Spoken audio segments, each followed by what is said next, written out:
Hello दोस्तों, जय श्री कृष्णा, जय माता दी। कैसे हैं आप सब? उम्मीद करती हूँ आप सब अच्छे होंगे और स्वस्थ होंगे। आज इस वीडियो में हम आपके साथ शेयर करने वाले हैं करवा चौथ की कहानी। करवा चौथ पर कितनी कहानी सुनी जाती है, पहले कौन सी सुनी जाती है और किस समय सुनी जाती है। तो देखिए, कहानी ना आप दोपहर में भी सुन सकते हैं 3 से 4 के बीच में। हम तो दोपहर में 3 से 4 के बीच में कहानी सुन लेते हैं और रात को बस पूजा करते हैं। लेकिन कुछ घरों में कहानी रात को ही सुनी जाती है, दिन में नहीं सुनते। ठीक है, दिन में कुछ नहीं करते, लेकिन ज़्यादातर घरों में कहानी दिन में ही कर लेते हैं, 3 से 4 के बीच में। तो कहानी आपको जैसा ठीक लगे आप कर सकते हैं, या तो पूजा के वक्त रात को या फिर दिन में 3 से 4 के बीच में आप कहानी कर लें। कहानी सुनने के लिए आप चाहें तो अपने घर के मंदिर के सामने एक आसन बिछा के सीधा सीधा हाथ में अक्षत लेके और एक जल का लोटा भर के कर सकते हैं। ठीक है, या फिर आप इस तरीके से एक प्लेट में स्वास्तिक बना के गणेश जी की स्थापना करके उनकी मतलब तिलक आदि वगैरह करके और इस तरीके से रख के गणेश जी को उनके समक्ष भी पूजा कर मतलब कहानी सुन सकते हैं, जैसे आपको अभी स्क्रीन पे दिखाई दे रहा है। आपको कहानी सुनने से पहले एक जल से भरा हुआ लोटा लेना है और थोड़े से अक्षत लेने हैं। और अक्षत जो लेंगे हम वो इतने लें कि हम रात को चंद्रमा की पूजा भी उन्हीं अक्षत से कर लें, क्योंकि ये जो हम कहानी हाथ में लेके अक्षत लेके सुनते हैं ना कहानी, उन्हीं अक्षतों से हमें शाम को चंद्रमा की पूजा भी करनी होती है। तो हम सीधे हाथ में सबसे पहले अक्षत ले लेंगे। अक्षत लेने के बाद फिर हमें सुननी होती है गणेश जी की कहानी। तो सबसे पहले हमें गणेश जी की ही कहानी सुननी है, उसके बाद करवा चौथ की। तो कहानी कुछ इस प्रकार है गणेश जी की, सुनिए। प्रकार है, एक अंधी बुढ़िया थी जिसका एक लड़का और एक लड़के की बहू थी। वो बहुत ही गरीब थे। वह अंधी बुढ़िया नित्य प्रतिदिन गणेश जी की पूजा किया करती थी। गणेश जी साक्षात सम्मुख आकर कहते कि बुढ़िया माई, जो तू चाहे वो मांग ले।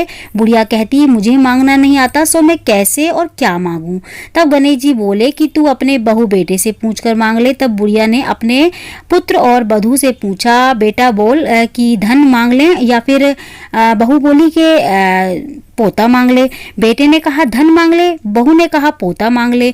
तब बुढ़िया ने सोचा कि बेटा बहू तो अपने अपने मतलब की बात कर रहे हैं, मेरे मतलब की तो बात कर ही नहीं रहे। अंत उस बुढ़िया ने पड़ोसियों से पूछा, तो पड़ोसी ने कहा कि बुढ़िया तेरी छोटी सी जिंदगी है, क्या मांगे धन और पोता पोती, तू केवल अपने नेत्र मांग ले, जिससे तेरी बची हुई जिंदगी अच्छे से सुख से व्यतीत हो जाए।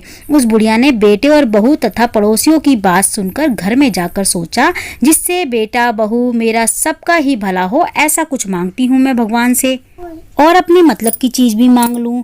फिर अगले दिन गणेश जी फिर से बुढ़िया के पास आए। जब दूसरे दिन गणेश जी आए तो बोली बुढ़िया से बोले कि क्या मांगती है, हमारा वचन है जो तू मांगेगी सो पाएगी। गणेश जी के वचन सुनकर बुढ़िया बोली, गणराज, यदि आप मुझ पर प्रसन्न हैं तो मुझे 9 करोड़ की माया दे, निरोगी काया दे, अमर सुहाग दे, आंखों में प्रकाश दे, नाती पोते दे और समस्त परिवार को सुख दे और अंत में मोक्ष दे।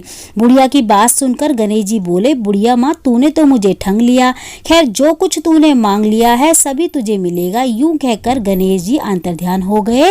हे गणेश जी, जैसे इस बुढ़िया को मांगे अनुसार आपने सब कुछ दिया, हम सबको भी सब कुछ देना, हम पे कृपा करना। गणेश महाराज की जय हो। तो ये हो गई पहली कहानी। तो जब आपकी पहली कहानी हो जाए गणेश जी की, थोड़े से हाथ में से चावल लेके उस कलश में हमको डाल देने हैं, जो हमने कलश पास में रखा है। ठीक है, अब हम सुनेंगे करवा चौथ की दूसरी कथा। एक साहूकार के 4 लड़के और एक लड़की थी। सेठानी सहित उसकी बहुएं और बेटियों ने करवा चौथ का व्रत रखा था। रात्रि को साहूकार के लड़के भोजन करने लगे तो उन्होंने अपनी बहन को भोजन के लिए कहा। इस पर बहन ने उत्तर दिया, भाई अभी चांद नहीं निकला, इसके निकलने के बाद अर्घ देकर भोजन करूंगी। बहन की बात सुनकर भाइयों ने क्या काम किया कि नगर के बाहर जाकर अग्नि जला दी और छलनी से लेकर उसमें प्रकाश दिखाते हुए उन्होंने बहन से कहा, बहन देख चांद निकल आया है, अर्घ देकर भोजन जीव लो। यह सुनकर उसने अपनी भाभियों से कहा कि आओ तुम भी चंद्रमा को अर्घ दे लो, परंतु वे इस कांड को जानती थी कि उनके भाइयों ने छल किया है। उन्होंने भाभियों ने कहा, बाई जी अभी चांद नहीं निकला, तेरे भाई तेरे से धोखा करते हुए अग्नि का प्रकाश छलनी से दिखा रहे हैं। भाभियों की बात सुनकर भी उसने कुछ ध्यान नहीं दिया और भाइयों द्वारा दिखाए गए प्रकाश को ही अर्घ देकर भोजन कर लिया। इस प्रकार व्रत भंग करने से गणेश जी उस पर अप्रसन्न हो गए। उसके बाद उसका पति सख्त बीमार हो गया और जो कुछ भी घर में था उसकी बीमारियों में लग गया। जब उसे अपने किए दोषों का पता लगा तो उसने पश्चाताप किया और गणेश जी से प्रार्थना करते हुए विधिवत से चतुर्थी का व्रत करना आरंभ कर दिया। श्रद्धा अनुसार सबका आदर करते हुए आशीर्वाद ग्रहण करने में ही मन लगा लिया और इस प्रकार उसके श्रद्धा भक्ति सहित कर्मों को देखकर भगवान गणेश उस पर प्रसन्न हो गए और उसके पति को जीवन दान देकर उसे आरोग्य करने के पश्चात धन संपत्ति से युक्त कर दिया। इस प्रकार जो कोई छल कपट को त्याग कर श्रद्धा भक्ति से चतुर्थी का व्रत करेगा वे सब प्रकार से सुखी होते हुए कलेशों से मुक्त हो जाएगा। तो बोलो जय करवा माता की जय हो। तो ये थी दूसरी कहानी। इसको सुनने के बाद हमने जो सीधे हाथ में अक्षत लिए थे उसमें से कुछ दाने लेके फिर से अपने जल के कलश में डाल देंगे। उसके बाद जो बाकी के चावल बचेंगे उसको हमको अपने पल्लू में बांध लेना है। जो भी आपने साड़ी सूट पहना हो उसके पल्लू में कोने में हमको बांध लेना है और उन अक्षतों से हमें शाम को पूजा करनी होती है चंद्रमा की। और थोड़े से अक्षत हमको जो है ना करवे में डालने के लिए भी चाहिए होते हैं।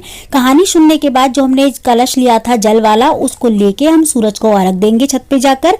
हमारी दोपहर की छोटी सी पूजा ये संपन्न हो जाती है कथा की, मतलब करवा चौथ की कथा की।